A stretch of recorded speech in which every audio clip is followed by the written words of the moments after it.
Hello dear students. चलिए आज हम स्टार्ट करते हैं एनएमआर का लेक्चर नंबर 7।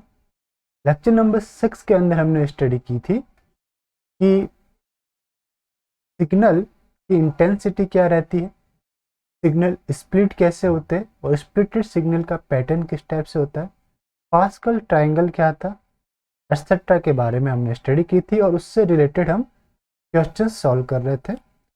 हमने प्रीवियस लेक्चर के अंदर कुछ क्वेश्चन नंबर 10 तक सॉल्व किए थे। अकॉर्डिंग टू नेबरिंग प्रोटॉन और non equivalent proton splitting pattern क्या रहता है वो हमें देखना होता है कि पर्टिकुलर प्रोटॉन के लिए कौन सा स्प्लिटिंग रहेगा। तो एक कॉम्प्लिकेटेड सिचुएशन अराइज होती है कि अगर आपके पास कोई ऐसा प्रोटॉन प्रेजेंट हो जिसके लेफ्ट साइड में एक डिफरेंट टाइप का प्रोटॉन प्रेजेंट हो, राइट साइड में डिफरेंट टाइप के प्रोटॉन प्रेजेंट हो, तो उस प्रोटॉन का स्प्लिटिंग पैटर्न कैसा होगा। जैसा कि आपके स्क्रीन के ऊपर दिखाई दे रहा है दिस वन। इस मॉलिक्यूल को अगर मैं स्टडी करूँ तो मैं लेफ्ट टू राइट चलता हूँ। दिस इज सी कार्बन और इसके साथ अटैच्ड है एम एंड एन ग्रुप और एक प्रोटॉन अटैच्ड है। मीन्स इस प्रोटॉन का एक अलग ही केमिकल एनवायरनमेंट है, तो ये ए टाइप के प्रोटॉन हो गए। बीच वाले कार्बन को मैं बी नाम दे रहा हूँ, बी टाइप के प्रोटॉन इसके साथ अटैच्ड है। और टर्मिनल राइट साइड वाला जो कार्बन है उसके साथ एक्स एंड वाई ग्रुप जुड़ा हुआ है, इसलिए सी के ऊपर जो प्रोटॉन है वो डिफरेंट केमिकल एनवायरनमेंट में प्रेजेंट होगा। तो अब यहाँ पे प्रॉब्लम क्या है, प्रॉब्लम जो आपको दिखाई दे रही है कि ए प्रोटॉन का नेबर जो है वो बी प्रोटॉन है, एक ही प्रोटॉन है और एक ही साइड में है। और सी प्रोटॉन का जो नेबर है वो बी प्रोटॉन है, एक ही साइड में है, एक ही है। लेकिन अगर मैं बात करूं बी प्रोटॉन की, तो बी प्रोटॉन के लेफ्ट साइड में एक डिफरेंट नेबर प्रेजेंट है और राइट साइड में एक डिफरेंट नेबर प्रेजेंट है। तो स्प्लिटिंग कैसे फाइंड आउट करेंगे? तो उसके लिए क्या है कि दो टर्म को आपको मिक्स करना है कि लेफ्ट के कारण स्प्लिटिंग मल्टीप्लाइड बाय राइट वाले नेबर के कारण स्प्लिटिंग। तो यहाँ पे टोटल सिग्नल कितने प्रेजेंट होंगे? तो ए बी सी 3 टाइप के डिफरेंट या non equivalent protons set present है, इसलिए आपको 3 H1 NMR सिग्नल मिलेंगे। इसमें भी आपके पास ए एंड बी के लिए सिंपली आपको मिलेगा डबलेट। क्या मिलेगा? डी लाइक डबलेट, क्योंकि इसके नेबर में एक प्रोटॉन ही प्रेजेंट है। ए के नेबर में बी प्रेजेंट है, जो कि नंबर ऑफ बी प्रोटॉन कितने, एक, तो 1 + 1 2 हो जाएंगे, तो ये डबलेट। इसी टाइप से बी का भी क्या मिलेगा आपको? डबलेट। लेकिन बी टाइप के प्रोटॉन का जो सिग्नल है वो किस फॉर्मूले से आप उसे निकालेंगे? तो वो था आपका 2Na+1, यानी कि लेफ्ट साइड के कारण splitting multiplied by 2Nbi+1, right side वाले प्रोटॉन्स के कारण स्प्लिटिंग या राइट साइड वाले एनएमआर एक्टिव न्यूक्लियर के कारण स्प्लिटिंग, इन दोनों का मल्टीप्लाइड। तो 2Na+1 यानी कि Na means number of A set के प्रोटॉन, वो कितना है? 1 है, तो 2 × 1। और इस ए सेट के प्रोटॉन का आई वैल्यू कितना? 1/2। तो ये 1 + 1 कितना हो गया? 2, यानी कि डबलेट। जिसने स्प्लिट किया इसको डबलेट में। और फर्दर राइट साइड वाले ने यानी कि एनसी टाइप के प्रोटॉन ने भी इसे स्प्लिट किया डबलेट में। तो डबलेट इंटू डबलेट कितने हो गए? 4 लाइन्स हो गई। तो आपको टोटल 4 लाइन्स मिलेगी अंदर। कितने? 4, डबलेट ऑफ डबलेट। पहले मे बी राइट वाला स्प्लिट कर सकता है या लेफ्ट वाला स्प्लिट कर सकता है, किसी को भी आप स्प्लिट करा के दिखा सकते हो। इसी के ऊपर बेस्ड क्वेश्चन है लाइक 11th नंबर का। एक मॉलिक्यूल है 1-chloro-propane। तो this is 1 number, 2 number, 3 number. तो 1 नंबर के प्रोटॉन डिफरेंट, 2 के प्रोटॉन डिफरेंट और 3 के प्रोटॉन डिफरेंट, यानी कि यहाँ पे 3 नॉन इक्विवेलेंट प्रोटॉन के सेट्स आपके पास प्रेजेंट है। तो नंबर ऑफ एनएमआर सिग्नल आपके पास 3 रहेंगे। ए के नेबर में बी प्रोटॉन है और ये है 2, तो 2 + 1 3 हो जाएंगे। ए के नेबर में बी प्रोटॉन है, 2 + 1 3। तो ए जो है वो आपका ट्रिपलेट के अंदर स्प्लिटेड रहेगा, नॉट क्वार्टेट। तो ये क्वार्टेट को आप क्रॉस मार्क कीजिए, ये रहेगा आपका ट्रिपलेट। अगर मैं सी की बात करूं तो सी के नेबर में आपके पास है बी, ये भी 2 + 1 3, यानी ये भी ट्रिपलेट के अंदर आपका रहेगा। लेकिन बी की बात करें तो बी के लेफ्ट साइड में 3 प्रोटॉन है, तो 3 + 1 क्वार्टेट के अंदर ये स्प्लिट करेगा। तो मैं लिख सकता हूँ क्वार्टेट, और देन आफ्टर इसके राइट साइड में 2 प्रोटॉन्स है, ये आपका राइट में 2 प्रोटॉन, तो 2 + 1 ट्रिपलेट, तो ये आपका ट्रिपलेट में क्वार्टेट ऑफ ट्रिपलेट या ट्रिपलेट ऑफ क्वार्टेट कैसे भी आप लिख सकते हैं। तो TQ या QT समथिंग ऐसा आपके पास रहेगा। अब Cl भी इस B प्रोटॉन का नेबर है जो कि NMR एक्टिव रहता है, इसकी I वैल्यू 3/2 रहती है, बट एट प्रेजेंट टाइम आपको इसके थ्रू स्प्लिटिंग नहीं करवानी है जब तक कि पेपर में इंडिकेशन नहीं दे रखा कि Cl की I वैल्यू समथिंग 3/2 गिवन नहीं दे रखी, तो आपको स्प्लिटिंग नहीं करवाना। तो ये एक कॉम्प्लिकेटेड क्वेश्चंस कुछ रहते हैं। इसी टाइप से आपको क्वेश्चन दे रखा है like predict the splitting pattern of 2 bromo propane. अब 2 पोजिशन पे ब्रोमो, तो ये आपका रह गया ब्रोमो। तो प्रोटॉन सेट कितने होंगे, नॉन इक्विवेलेंट प्रोटॉन। अब इसके अंदर मुझे एक चीज दिखाई दे रही है, प्लेन ऑफ सिमेट्री। देखिए प्लेन ऑफ सिमेट्री ये वाली रहेगी आपकी। इस प्लेन में कौन कौन प्रेजेंट होगा, बोरॉन एटम, कार्बन एटम और दिस हाइड्रोजन एटम। तो आपका इस ए का इमेज दिस, यानी राइट साइड वाले CH3 का इमेज लेफ्ट साइड वाला CH3 आपको दिखाई देगा। यानी एक तो है आपके पास ए टाइप के प्रोटॉन, अगर ये दोनों एक दूसरे के मिरर इमेज है तो प्रोटॉन क्या होंगे, सेम इक्विवेलेंट में होंगे। तो ए टाइप का proton this one and this one, और जो आपका मिडिल कार्बन से अटैच्ड प्रोटॉन है वो बी टाइप का प्रोटॉन होगा। तो कितने सिग्नल आपको दिखाई देंगे, यहाँ पे 2 NMR सिग्नल दिखाई देंगे। अब देखिए ए के नेबर में कितने नॉन इक्विवेलेंट प्रोटॉन है, तो ओनली बी नेबर है। ए का नेबर कौन है, बी, बी के ऊपर एक ही हाइड्रोजन है, तो वो 1 + 1 डबलेट के अंदर हो गया। 1 + 1 कितना हो गया, डबलेट के अंदर, यानी कि डबलेट के अंदर ये स्प्लिटेड हो गया। अगर मैं बात करूं बी प्रोटॉन की, तो बी के नेबर में ए है और number of A type proton कितने हैं, 3 लेफ्ट में 3 राइट में, 6 हो गए। तो 6 + 1 कितने हो गए, 6 + 1 आपका हो गया सेप्टेट के अंदर। सेप्टेट के अंदर ये स्प्लिटेड रहेगा। इसी टाइप से सेकंड जो इसमें एग्जांपल है वो देख लेते हैं, 2 ब्रोमो 2 मैथिल प्रोपेन, यानी कि अगर मैं नेम दूं तो 1 2 1 2 2 ब्रोमो 2 मिथाइल प्रोपेन, ये 3 नंबर हो गया है ना, दिस वन इज 3। तो ये था 3, 1 2 3 प्रोपेन था, 2 ब्रोमो 2 मिथाइल। इसमें भी आपको एक प्लेन ऑफ सिमेट्री आप चाहें तो आप कंसिडर करेंगे। उस प्लेन में आपका कौन कौन प्रेजेंट होगा, इस प्लेन में आपका प्रेजेंट है दिस वन, देखिए ब्रोमीन एटम, कार्बन और दिस CH3। तो इस यानी कि लेफ्ट वाले पोर्शन इसका मिरर इमेज ये है, तो दोनों के प्रोटॉन सेम होंगे। इसको मैंने नेम दिया है ए टाइप के प्रोटॉन, ये ए ये ए। इसी टाइप से दिस मिडिल कार्बन से जो अटैच CH3 है, इसके प्रोटॉन डिफरेंट केमिकल एनवायरनमेंट में रहेंगे, तो इसको मैंने नेम दे दिया बी।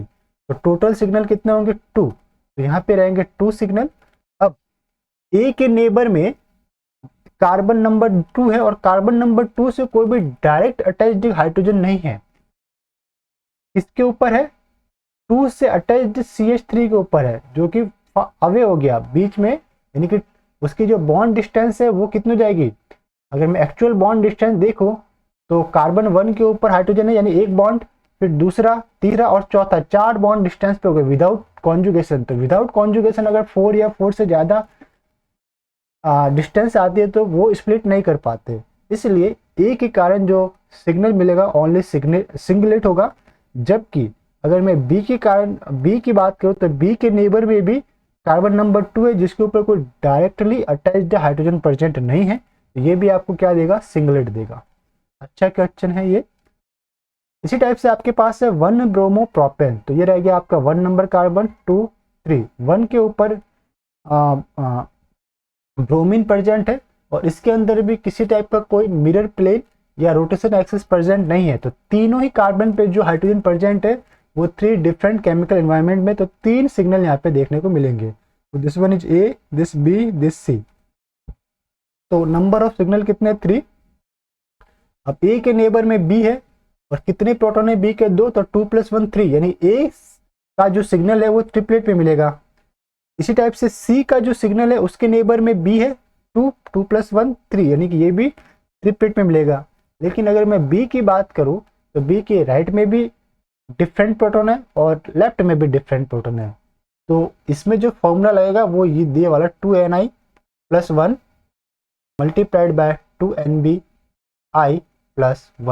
2nbi+1, यानी कि बी के लेफ्ट की बात करें तो ए है 3+1 4, पहले क्वार्टेट ले लीजिए, और फिर बी के राइट की बात करें तो CH2 यानी 2+1 3, तो ये ट्रिपलेट, तो ट्रिपलेट ऑफ क्वार्टेट या क्वार्टेट ऑफ ट्रिपलेट कोई भी आप नाम दे सकते हैं। फर्दर ये आपका 4th नंबर एग्जांपल भी आपके पास है, ये है आपके पास ओनली प्रोपेन। ओनली प्रोपेन में आपके पास मिरर प्लेन प्रेजेंट होगा, ये आपके पास मिरर प्लेन प्रेजेंट होगा, इसके कारण टर्मिनल CH3 और CH3 एक दूसरे के मिरर इमेज होंगे, ये आपका मिरर इमेजेस होंगे, तो ये दोनों ही आपके ए टाइप के प्रोटॉन्स रहेंगे। ठीक है, ये ए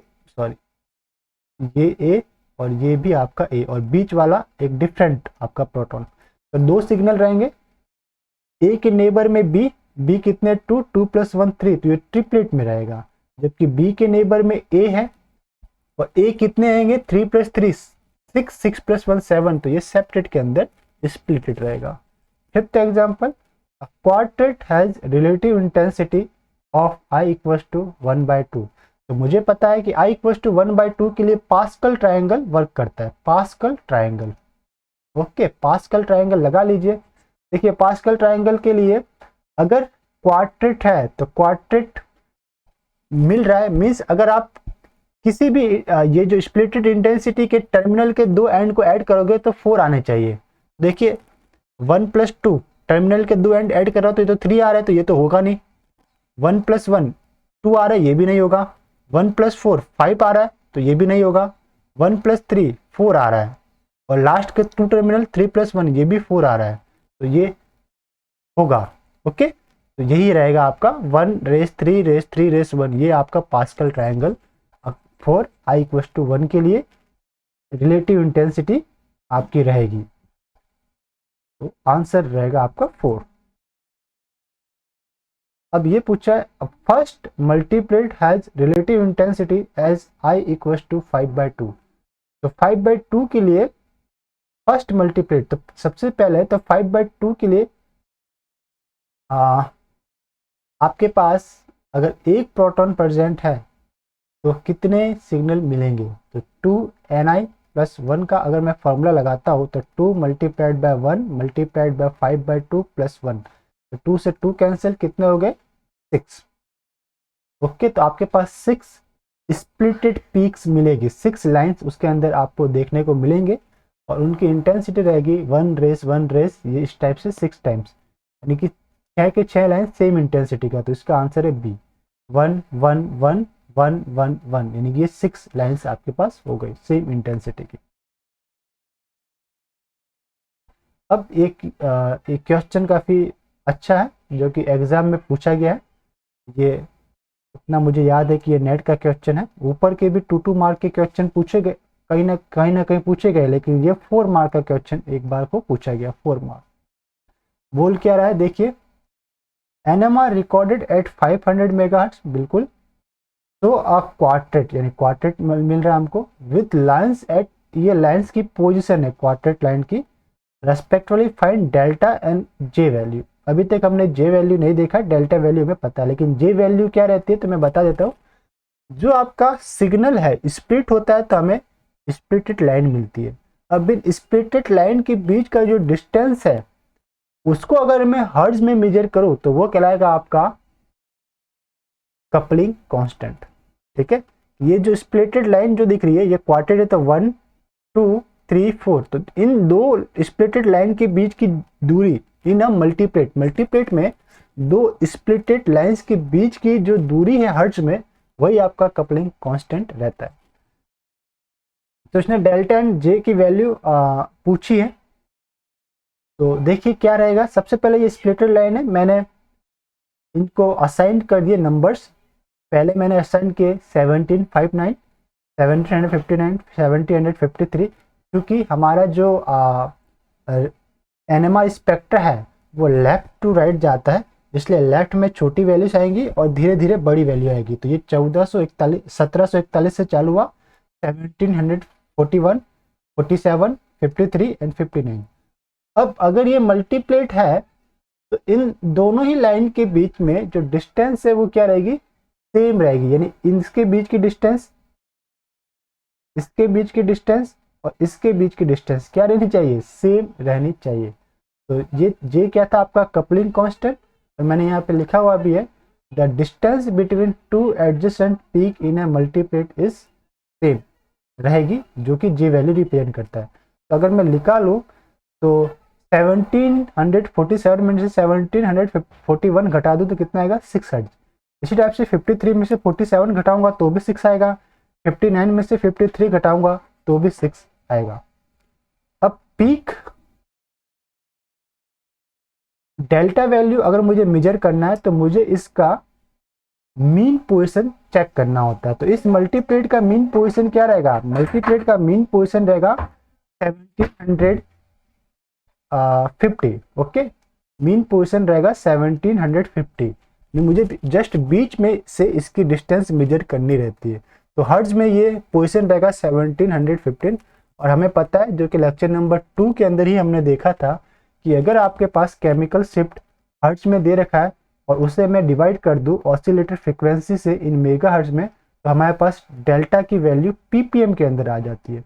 यही था। तो देख लीजिए 1750 अपॉन 500 डिवाइड किया तो 0 से 0 कैंसिल, 5 से डिवाइड कीजिए दीजिए 175 को तो आपके पास आएगा 35, फिर 0 से डिवाइड कीजिए तो 3.5।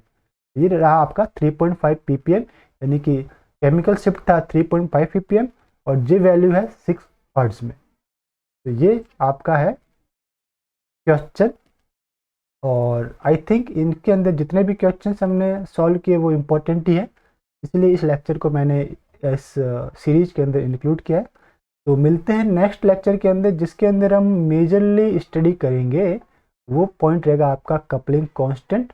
और जो 4 मार्क के क्वेश्चंस रहते हैं आपके एनएमआर से रिलेटेड, उसमें कपलिंग कांस्टेंट का एक मेन रोल रहता है। उसका भी आपको कंसेप्ट पूछा जाता है कि पर्टिकुलर पीक के लिए दिस कपलिंग कांस्टेंट है, तो वो पीक कौन सा रहेगा, किस हाइड्रोजन के लिए रहेगा। ओके, तो मिलते हैं नेक्स्ट लेक्चर में, तब तक के लिए हैव अ नाइस डे। खुश रहिए, मुस्कुराते रहिए। Once again have a nice day.